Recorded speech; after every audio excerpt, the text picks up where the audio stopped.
അങ്ങനെ കുറച്ച് ദിവസത്തെ ഹോസ്പിറ്റൽ ഡേയ്സിന് ശേഷം ഞാൻ തിരിച്ചു വന്നിരിക്കുകയാണ് ഗൈസ്. അപ്പോൾ അതേ രാവിലെ തന്നെ എനിക്കുമ്പോൾ അമ്മ ഡ്രസ്സുകളൊക്കെ കഴുകിയിടായിരുന്നു കേട്ടോ. ഒരുപാട് ഡ്രസ്സ് നമ്മൾ ഹോസ്പിറ്റലിൽ അഡ്മിറ്റ് ആകുമ്പോൾ നിന്നതും എൻ്റെയും മദർഷേൻ്റെയും അമ്മയുടെ ഒക്കെ ഉണ്ടായിരുന്നു. പിന്നെ വീട് നമ്മുടെ ആമയുള്ള കാരണം കലങ്കോലപ്പെട്ടിരിക്കുകയായിരുന്നു കേട്ടോ. ആകെ വലിച്ചു വാരിയിട്ട് ടോട്ടലി വൃത്തികേടായിട്ട് കിടക്കുകയായിരുന്നു. അപ്പോൾ നമ്മൾ എന്തായാലും ബെഡ്ഷീറ്റും എല്ലാം മാറ്റി അങ്ങനെ ക്ലീൻ ചെയ്ത് ഇരിക്കുകയായിരുന്നു കേട്ടോ. ഇപ്പം നിങ്ങൾക്ക് എല്ലാവർക്കും ഡൗട്ടായി ഉണ്ടാവും ഞാൻ എന്തിനാണ് ഹോസ്പിറ്റലിൽ അഡ്മിറ്റ് ആയെന്ന്. കുറേ പേരുടെ കമൻറ്റ് ഞാൻ ഉണ്ടായിരുന്നു, ആര്യ ചേച്ചി പ്രഗ്നൻ്റ് ആണോ ചോദിച്ചിട്ട്. അഥവാ ഞാൻ പ്രഗ്നൻ്റ് ആണെങ്കിൽ തന്നെ ഒരു 6 മാസം കഴിയാതിക്ക് ആരുടെ അടുത്തും പറയാൻ പറ്റത്തില്ല ഗൈസ്.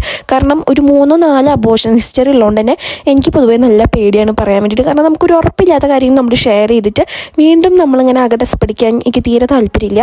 പക്ഷേ ഇപ്പം നിങ്ങൾ വിചാരിക്കണ പോലെ ഒരു ഗുഡ് ന്യൂസ് ഒന്നും ഇല്ല കേട്ടോ. എല്ലാ വർഷവും ഞാൻ പിറന്നാളാണ് ആഘോഷിക്കാറ്. ഈ ഒരു വർഷം ഡേറ്റ് ഓഫ് ബർത്തിന് ആഘോഷിക്കാൻ മാതൃശേട്ടൻ വന്നിട്ട് കേക്ക് കട്ടിയാന്നൊക്കെ വിചാരിച്ച് നിന്നിട്ട് അങ്ങനെ ഈ ഒരു വർഷത്തെ പിറന്നാൾ എൻ്റെ ഹോസ്പിറ്റലിൽ കൊണ്ടുപോയി ഗൈസ്. ഞാൻ ഹോസ്പിറ്റലായിരുന്നു ബർത്ത്ഡേയുടെ അന്നൊക്കെ. അങ്ങനെ ഈ വർഷം അങ്ങനെ പോട്ടെ, അപ്പം നമുക്ക് അടുത്ത പ്രാവശ്യം സെറ്റാക്കാലോ. പിന്നെ നമ്മൾ നേരെ നമ്മുടെ ആമീനെ കുളിപ്പിക്കാൻ വേണ്ടി ഇറങ്ങിട്ടോ. കാരണം അവളെന്നെ ഒരുമാതിരി സ്മെല്ലായിരുന്നു ഗൈസ്. കാരണം ആരും ഇല്ലാതെ അച്ഛൻ മാത്രമേ ഉണ്ടായിരുന്നുള്ളൂ. അച്ഛൻ രാവിലെ പണിക്ക് പോവും. പിന്നെ ഇവിടെയാണ് അവൾ എനക്ക് എടുത്തിയായിരുന്നു. ഇവിടെയൊക്കെ മൂത്രം ഒഴിച്ചിട്ടും അകലമ്പാക്കിയിട്ടേക്കായിരുന്നു.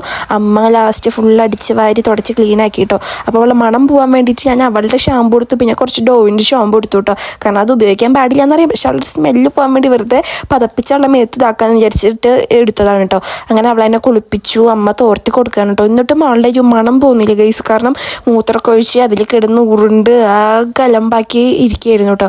പിന്നെ അമ്മ ഇതാ വേറെ ഉണങ്ങിയ തുണിയൊക്കെ അവളുടെ മേത്തെന്ന് വെച്ചാൽ വെള്ളം പോകാൻ നല്ല പണിയാണ്. ഡ്രയർ അച്ഛൻ ചെറുപ്പയിലല്ല അതെടുക്കാൻ മറക്കും ചെയ്തു. പിന്നെ ഞാൻ കൈയും കാലൊക്കെ കഴുകി ഞാൻ ഫുഡ് കഴിച്ചു. പിന്നെ ആശുപത്രിയിലായതുകൊണ്ട് തന്നെ എൻ്റെ തലയിൽ നിറച്ച് പേൻ വന്നു ഗൈസ്. അപ്പോൾ അമ്മ പേൻ നോക്കി തരാം കേട്ടോ. അതിൻ്റെ ഇടയിലാണ് ഞാൻ വീഡിയോ എടുക്കുമ്പോൾ എൻ്റെ നിറച്ച മുടി കണ്ടത്.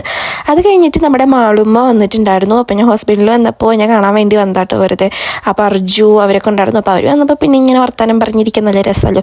ഞങ്ങൾ ഓരോ കഥയൊക്കെ ഇങ്ങനെ പറഞ്ഞിരുന്നു. പിന്നെ അങ്ങനെ അവർ പോയതിന് ശേഷം നല്ല കാറ്റും മഴയൊക്കെ ചാറി തുടങ്ങിയിട്ടുണ്ടായിരുന്നു കേട്ടോ. അങ്ങനെ ഹെവി മഴ ആയപ്പോഴേക്കും അച്ഛൻ വന്നു കേട്ടോ. അച്ഛൻ ആകെ മഴയത്ത് നനഞ്ഞ് കുളിച്ചിട്ടാണ് വരണത്. അപ്പം അമ്മ വേഗം ഗേറ്റൊക്കെ തുറന്നു കൊടുത്തു. ഞാനും അമ്മയും കൂടിയിട്ട് ഇങ്ങനെ ഉമ്മറത്തിരിക്കായിരുന്നു. അപ്പം അച്ഛനെ കണ്ടപ്പോഴേക്കും മാമി ഓടിപ്പോയി അവളെ എങ്ങനെയാണ് കേട്ടോ. അപ്പം അച്ഛൻ ഇങ്ങനെ ഈ വണ്ടി കയറ്റുന്നതൊക്കെ നല്ല പേടിയാണ്. മുന്നേ അച്ഛൻ വണ്ടി ഓടിച്ചിട്ട് കയറ്റാറ്.